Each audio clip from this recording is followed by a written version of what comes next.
Your state has had some rough times in the last couple of months, man. We talk about stuff that we need in our community, from Jordan Davis to Trayvon Martin, Marissa Alexander. I mean, there's just been so many stories of black people having bad encounters with law enforcement and pretend to be law enforcement. Yeah.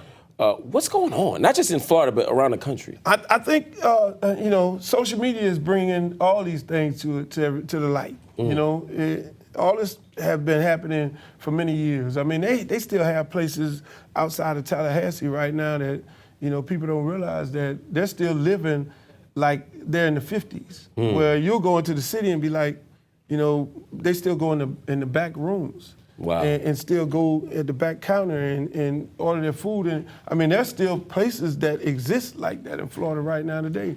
And you know, I do a column in the Miami New Times, and I talk about it. You know, I talk about, you know, white police not respecting, you know, black lives. You know, they're sitting in the wrong police. You know, I've done tons of columns about it. You know, prosecutors not prosecuting police. You know, I think it's more of it's a battle between police and prosecutors sit on one side. Then you have the community, and then the community is saying, well, police are not telling on police, so why should we tell on anybody else? So you got this big tug of war, and then what sits in the middle of it all is you have this black on black crime. So everybody is like, Black Lives Matter, and everybody protested when a white police killed a black young man, but then we don't do nothing when we have black on black crime. I mean, you know, I'm sitting there looking at, you know, little girls on the porch with their grandmama getting their hair braided, and somebody come by and spray the whole house, you know, and this is happening every day.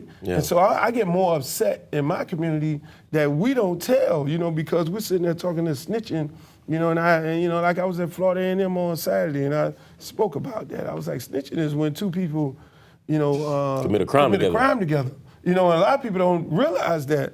Y'all commit a crime together, you tell on him, but snitching ain't taking control of your block.